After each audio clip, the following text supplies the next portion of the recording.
Welcome to Samu't Sari Conversations with Mimi, a weekly podcast by Social, also a member of the Guerrilla Podcast Syndicate. Samu't Sari is where we can show that ordinary people do extraordinary things. Tune in to be entertained and to learn something new with your host, Mimi Lorilla.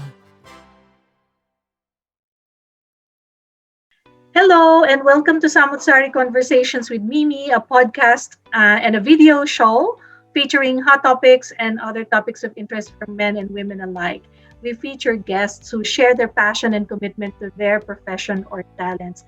And here at Samu't Sari, we share stories to inspire you, stories from ordinary people who make extraordinary things. And for this season 2, because this year we are on season 2, we are featuring freelancers, virtual assistants, and work from home professionals, and especially those professionals from the Philippines, because we know for a fact that there are a lot of virtual assistants and work from home and freelancers in the country. And the reason why we are featuring them on the show is because we want to demonstrate to other people that you too can find potential work opportunities while working from home or working as a freelancer. And we know that since the pandemic is probably here to stay for quite a while, you need to think of other ways to supplement your income if you want to do this as a sideline, or if you want to change jobs completely, you can also think about working as a freelancer. And for this episode, we have another freelancer, a very beautiful lady from Manila. Chess, are you from Manila ba? Are you from Quezon City? Which part of the Philippines are you from? Originally po from Manila. Then, right now po, I'm from Cavite. Oh, Dito po you ako are in naka-base. Cavite, which like a kapitbahay lang na Manila yan. So it's like a fringe. Cavite is like a city na rin Yes, naman. opo. Okay, so guys, let's welcome Chess Sanchez Yes, to the opo. show. Chess, welcome to Samu't Sari. Say hi to our viewers and listeners. Hello po. Hi everyone. Thank you po, Miss Mimi, for having me. Sharing po yung mga journey to the people who would like to start their career, working from home during this pandemic, especially that many businesses has been affected. So yeah, I'm hoping to have a good conversation with you. Fantastic. Yeah, that's why it's called Samu't Sari Conversations. So, Chess, um, is that a nickname for Cheska, or is that a nickname for a longer name? Because Chess is like a male's name for me. So I just wanted to know where the name Chess originated from. Yeah, Chess po is my nickname. Well, I'm an only daughter po kasi. So, my mom would like to name me Princess. But kasi very common na po siya right? It's like everyone has name Princess. So, nag-come up po siya ng mas unique na name, which is Duchess. Duchess po talaga siya, which is yung wife ng Duke. But shinorten ko po siya along time nung medyo teenager na ako kasi some of the people are not really aware on how to pronounce it. So, yun po. How So, it's a interesting. shorter term. Yeah, very, very interesting. Yes, So, I Chess, know, opo. I can see that you are a very young person. So this is already an interesting aspect of our conversation. Um, Pwede ba kaming bigyan mo ng idea if you started your work in a corporate job, like a typical fresh graduate? Did you work in an office? Did you work for a company?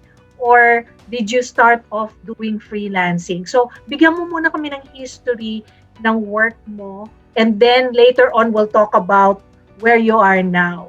Because I wanted to highlight some of the journey that we said a while ago. papaano ba nagsisimula ang isang katulad mo sa bago mong job.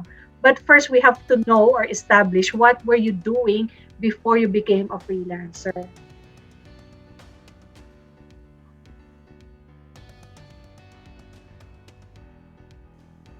Yes po. I'm not a graduate.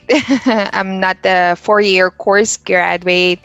Pero I took a college po. I finished like 2 years. Then due to financial reasons po, I stopped. And I took up Bachelor of Science in Information Technology sa AMA Makati. So actually the first job po na meron ako is cashier po sa Tom's World. It's an amusement park here sa Philippines. If nakauwi na po kayo recently or ano, so probably aware na po kayo doon. So for our viewers, probably alam na nila yon. So nag-cashier po ako doon for about, I think, 3 months lang kasi kinailangan ko pong mag-undergo ng medical operation. So, nag-stop po ako mag-work. Then, after that, nag-sales lady din po ako ng Timex, brand ng watch. Then, nagtagal din po ako around 6 months, I think. Then, matagal din po ako nag-sales lady or dicer, previously earning minimum wage sa mga iba't ibang brands, iba't ibang company. Then, I started sa BPO po. Firstly, sa Taguig. So, nauwi ako ng Parañaque because that is where my father's base po. So, balikan, mabigat ang biyahe. biyahe. Every day talaga. Sobrang consuming. Lalo na yung C5 dyan sa Taguig. Ay, grabe talaga yung traffic. So, nag-start po ako in, I think that was around 14K lang ata yun per month. Yun lang po yung package ko that time. So, and so on. Yun po, hanggang sa nagtuloy-tuloy na po ako sa iba't ibang BPO for about 6 years. Iba't ibang accounts or company na rin po yung nahawakan ko sa BPO. And yun po talaga yung maraming na ituro sa akin in terms of communication skills, how to, talk to especially foreigners kasi hindi naman sila like us na yung medyo formal kasi tayo pag hindi natin kilala pa yung tao at first, sila kasi casual. So yun po yung pinaka-journey ko way back nung sa corporate and yun nga sa ibang job na napasukan ko. Yeah, okay. Thank you for that. Wag muna natin pag-usapan yung freelancer mo ngayon. I still have more questions about your life prior to you being a freelancer. So for those who are listening to us na no idea kung ano yung BPO, what is a BPO? What kind of company is it? And ano naman ang work ng isang nagwo-work sa BPO? What sort of jobs are there in the BPO? BPO po kasi is business process outsource, the term itself. Mostly mga big guys na mga from out of the country, US, UK, Australia. So it depends po. So basically ina-outsource nila, pinapagawa nila here sa Philippines yung mga customer service, technical support, email support. So yun po yung pinaka ng BPO eh. So meron pong mga so what they call call center agent basically. Nagko-calls po, nag-a-assist ng mga foreign people, mga US or UK, sa mga services, sa mga company. So, iba-iba po. Mm. Wow. So 6 years ka na nasa BPO, and then you mentioned to me prior to us going on the show that you started being a freelancer just last year when the pandemic started. Was it a decision on your part? Yes. What is your personal decision na, okay, pandemic, ayoko nang mag-commute? Or was it because maraming na-lay off sa jobs nila? That's why they had to find another job. Ano yung situation mo that led you to change from your BPO job to being a freelancer? Um, well, I think actually, to be honest po, and for transparency, it's the earnings eh. It's the earnings po talaga. You will not earn siguro the same way you're earning as a freelancer. Kasi nga freelancer ka, you can take any projects you want as long as you can manage. Mm-hmm. So basically, it's just different sources of income. Okay. And for me, my goal is to have our own house for the family. Then, um, siguro I just decided po because it's way easy. Way easy na makipag-communicate in terms of corporate jobs na maraming politics, maraming rules and regulations, and maraming issues. So, yun, iba't ibang tao yung pakikisamahan mo from then and now kasi sa iba-ibang teams ka na pupunta sa BPO. So, pero it's really a decision because of the goals po. Because Okay. of yung goal ko na magbahay, yun po talaga. Okay. So, I'm thinking na siguro sa pasimula, like in your experience, to become a worker or an employee of a BPO company, you don't necessarily have to have a 4-year degree. Like in your case, you said you've taken some courses, you didn't probably finish it, but you were given some personal practical experiences prior to joining the BPO. So, ginagamit mo yon. I feel from your story na nagamit mo siya to land that career. So, basically, you said it's all about the communication skills, na matitrain ka naman on what to say, what to do. You have sales experience. So, that helped you a lot. Pero now that you went to freelancing, ano na ngayon yung freelancing jobs na ginagawa mo? What are you doing right now as a freelancer? Actually po yung freelancing is sobrang ibang-iba pala sa BPO. Ngayon po, I am a real estate virtual assistant. So, mga hinihelp ko po is mga nag-real estate in US. So, VA po nila ako. I do research, I do email management, calls sometimes. Yun po yung mga ginagawa ko, some of the tasks. And then, helping with file as mga files management ng mga business owners, mga pag-organize ng mga businesses, documents, mga ganun po. So, yeah, that's what I do po for now. Mm-hmm. So, when you say freelancer, automatic ba yon? Is it a virtual assistant straight away? Or can you be a virtual assistant? Can you be a freelancer but not necessarily a virtual assistant? Meron man difference yung dalawang yon? Yes po. Kasi pag freelancer, I think, may iba't ibang field po siya. Like, merong sa graphics, sa design, sa programming, sa mga computer software, website creation, mga ganun po. So, it's really different. may iba't ibang field po, marami. Merong social media management, Mm. merong mga um,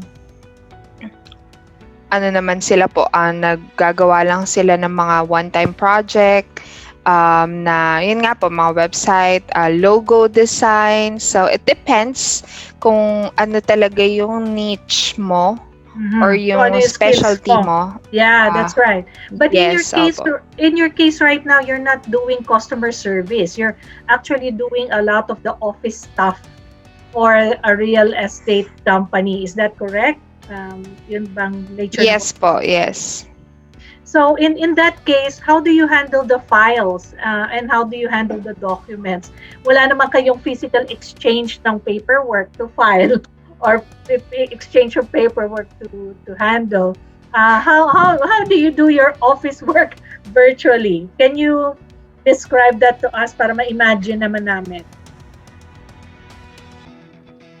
Well, ano po, through, pag ganun po is, online po lahat, basically online. So, Google is your best friend, sabi nga nila. So, Google po kasi has they've made their, systems like Microsoft. So, meron din silang, sariling sheet, or the spreadsheet ng Microsoft, documents, presentation, or PowerPoint. So, they have a counterpart sa mga produkto ni Microsoft. And for Google po kasi, they are cloud-based. So, hindi mo sila kailangan nakastore completely sa computer. They can be accessed through the internet. So, that's how we share files po with my clients.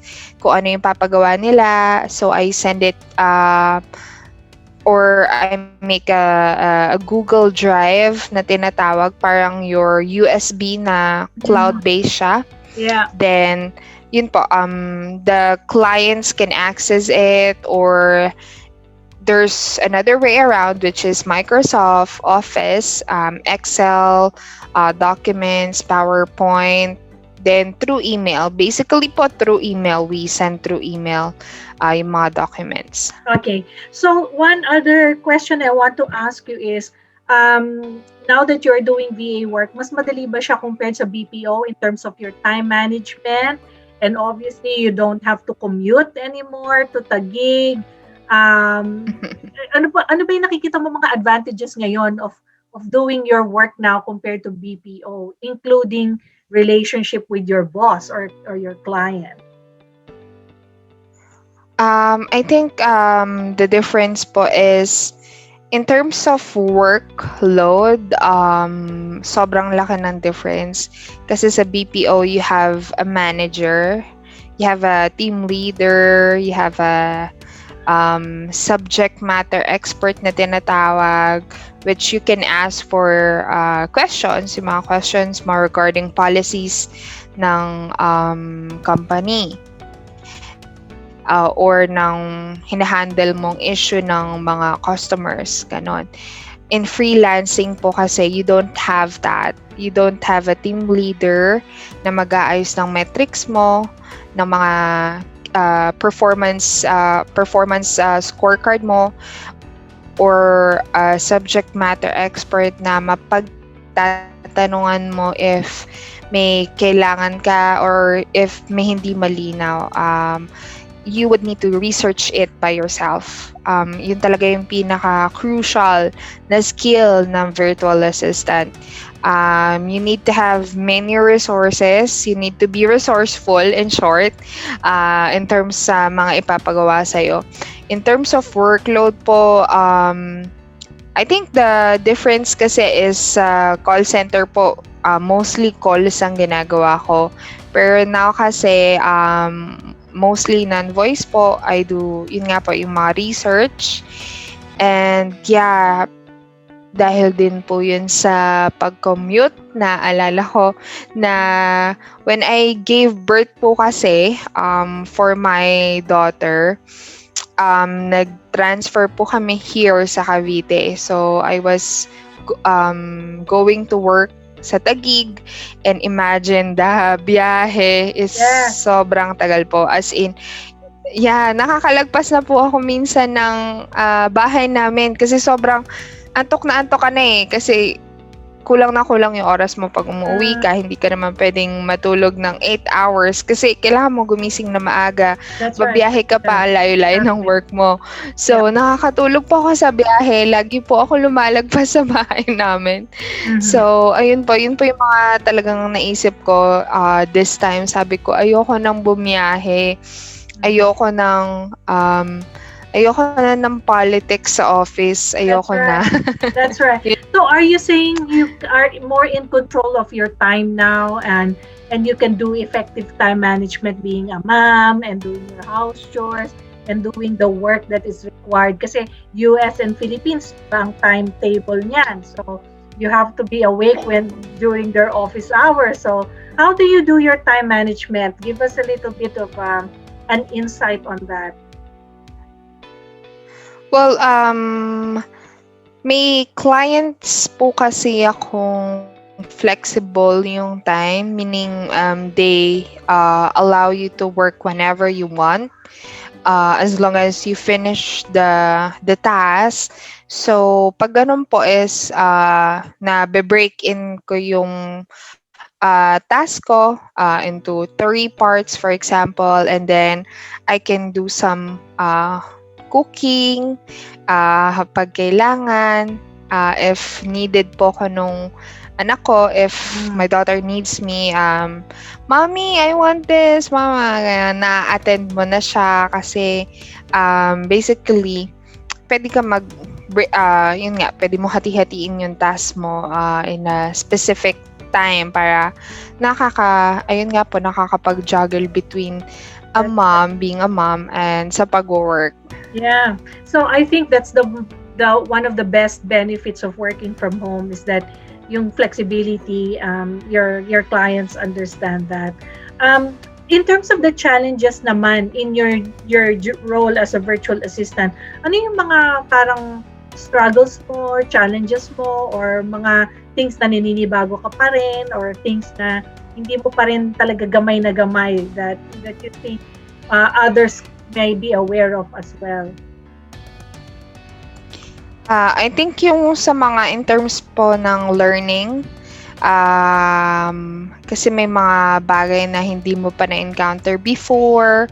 So, I think yun lang yung pinaka biggest challenge, which is can be done, can still be done. You just need to be resourceful, do your own research lang.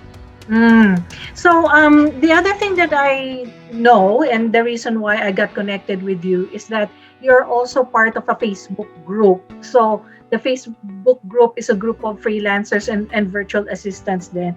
Are you an admin or are you an active member of the group? What is your role in that Facebook group for aspiring VAs? Yes po, it's the group po is Virtual Assistant Training Philippines. It's a group created by Eden De La Cruz, which also provides help to aspiring VAs. I'm an active member po. I also answer questions ng mga ka-aspiring VAs if there's any, and po, inspiring them to become one, sharing tips if as much as possible po to the best of our knowledge. Yeah. And yun po, and So may time ka pa kasi po may time ka pa mag-Facebook. Yun nga po. May time ka pa mag-Facebook. Yes po. Kasi Yes, you syempre also naman need that po. outlet. Yeah. So so based on your experience in that Facebook group, do you think that there will be more aspiring VAs, like more people will be interested or intrigued to know what it's all about and potentially apply for the jobs, or feeling mo lang this is just a phase kasi nga COVID? Do you think this will stay longer or it's just like a shiny new object? For me po, I think it's all up to you if you would like to stay in this industry for long term. It's all about um, sacrifice, perseverance, and I think this industry would last very long because everything can be done online digitally, so it would really be a parang before po nung nagsisimula ang BPO na hindi maakalain na mag-grow siya into a large part of the economy. Mhm. And for freelancing, same po, sobrang marami siyang opportunities for everyone. Mm. So if there's a newbie listening or watching to us, or somebody who is curious about what BA is, ano yung mga magbibigay mo na tips or advice sa kanila? Ano bang mga dapat meron sila para makapagsimula sila, at anong gagawin nila kung wala silang alam but they want to be in this industry? First is I would advise po to uh, have the courage. Kailangan meron ka talaga niyan eh. And yung will na gustong-gusto mo talaga, yung motivation, because no one else will motivate you but yourself. And lakas ng loob. And lastly, yung tiwala mo sa sarili mo. Kasi walang maniniwala sa'yo kung hindi ka naniniwala sa sarili mo. Yun Parang po ang talaga bigat yung ng hugot mo na. Ang bigat ng hugot mo. crucial. So, ibig sabihin Well, na, I think po kasi even though even though you don't have experience, as long as you believe that you can do it, you can learn it, anything is impossible. Mm.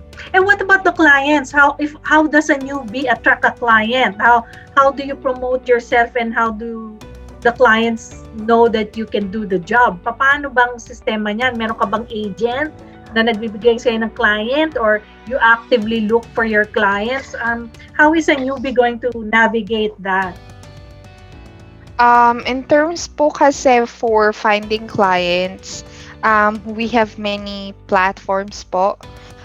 We have online jobs, .ph, which is a very helpful website for online workers. Para po siyang job street ng on the counterpart. The difference is that yung client yung nag-hire sa'yo, not yung company. Okay. And then, what's your tip naman on how to keep your clients happy? For me po is quality nung work. Just make sure you're giving your best. Usually, yung mga clients, mababait po sila eh. They don't really expect a lot, especially if newbie. Hindi naman sila yung medyo strict. And I was fortunate po to really find a client who is very understanding. Um, there are even some clients who would be willing to train you themselves. Just listen, be open for feedback, kasi yun ang pinaka-importante. And obviously doon ka matututo sa feedback ng client mo. And yun, just i-meet mo lang yung mga ipapromise mo sa client. And I would like po sana to share to everyone the group that you've mentioned po. It is really a big help to me, and sobrang ang laki-laki po ng tulong ni Coach Don, ni Coach. Marami siguro coaches dun sa VA group na yon. So, I am thinking na you are very happy where you are right now, and am I right in assuming or predicting that you are slowly meeting your financial goals compared to when you Yes were po. working in the BPO industry? Big yes po. Yeah, so that means your clients should be medyo long-standing clients, hindi yung one-time client lang. Kailangan medyo continuous yung job mo. And can you take more than one client now in your current situation? Are you still open to taking more, if ever? Yes po. Actually po, right now, I'm very, very blessed. Um, in terms of financial, I think nandun na rin po ako sa pangarap ko. Actually, um, medyo mababa ang hanap po yung pangarap ko eh. As long as hindi lang kami gipitin. Mm. Usually before, pag corporate ka is hahantay mo lang yung sahod mo tapos magbabayad ka ulit tapos uutang ka ulit tapos aantay mo ulit yung sahod mo babayad ka ulit, so it's just a cycle. But now po is I'm very very thankful na yun nga po I'm meeting yung required ko or yung goal income ko, and currently po I have 6 clients na. Yung iba po is ina-outsource ko, which is tinutulungan ko din po yung ibang mga VAs to start pag mga newbies po. Okay. So parang kumbaga you are blessed, you are now in a position to help and bless others, which is a good Yes po. which is a good ano ba yan? Parang philosophy in life. That's a good thing to have, which is to share, kasi the more you share, the more you it will come back to you in the positive way. Kaya nabe-bless ka talaga. Yes, So exactly po. that is the inspiring thing that I really want our listeners and our viewers to learn from your story. Kaya nga I don't want to be always the person talking in the show. I want the viewers and the listeners to hear it from you, kasi kayo talaga yung mga experts, kayo yung may experience, kayo nakakaalam kung ano ba talaga ang buhay sa industry ninyo. So I'm also inspired, Chess, considering na this is our first time to really have a conversation and to meet each other. But your story is one that other people can learn from talaga. Na marami kang layers of life experience mo na nag-contribute sa mga decisions na ginawa mo, and how you approach your work, which is to be as professional as you can. So lahat ng mga na-mention mo kanina sa akin, those are characteristics of a professional person. Hindi yung pera-pera lang to. You just really want to do your job properly, di ba? Kasi you're representing yourself. Sabi mo nga, there's nobody to back you up. No team leader, no. Yes. Ikaw lang, you're on your own. So, Chess, any final words before we conclude the Samu't Sari show today for people who are viewing or listening to us? Any final message? Yun lang po siguro yung just believe in yourself. Ako po kasi noon, ang tagal din bago ako nakahanap ng work online. So, if it is making you wait, it is worth it. I always believe in that. And I always pray to the Lord. Talaga pong consistently I ask Him na bigyan niya po ako ng client. And there are talagang umiiyak po ako sa kanya. I think that's the most remembrance ko sa paghahanap ng work online. And yun po, just believe in yourself kasi wala talagang ibang maniniwala sa iyo kundi sarili mo. And you have to do your own sacrifices as well. Of course. Instead of Netflix, you do your own study. It would be a big help. It would be all worth it po. Yeah. So Chess, alam ko 6 na ang clients mo, baka kulang na ang 24 hours sa'yo. But if people want to get in touch with you for like maybe tips, or maybe if a client can ask you to refer them to other VAs, how do people get in touch with you? Facebook po. I'm Chess Sanchez po sa Facebook. You can message me po, sure, anytime. As long as hindi po hawak ng anak ko yung cellphone ko, makakasagot po ako agad. Okay. Kasi po yung daughter ko is malaro na po siya. So, minsan matagal po ako mag-reply. So, feel free po to if you have any questions. And don't forget po to join our group, yung Virtual Assistant Training Philippines. We provide opportunities po. We also have courses po. We also have a course there, a free course that would help you start your career. Okay. Very good. So thank you, Chess, very much for all your inputs today. So I'm going to end the show now. Thank you, Chess. And for those who are listening to us or viewing us today, if you have somebody you want us to feature in the show, please let me know. Or if you have any other topics you want to feature in the show, please let me know. Reach out to me via email, mimi@dinosocial.com. And a reminder that Samu't Sari is a member of the Guerrilla Podcast Syndicate. So you can reach out to the Guerrilla Podcast Syndicate using their website or their Facebook page as well.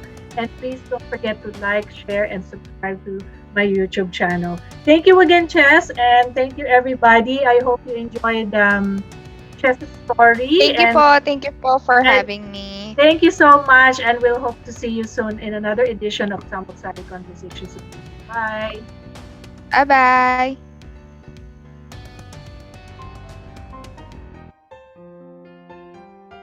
If you find value in this episode, make sure you like and subscribe to be notified of new releases. If you have any questions or suggestions, please reach out to Guerrilla Podcast or send us an email at mimi@dinosocial.com. Spread the word and don't forget to tune in next time.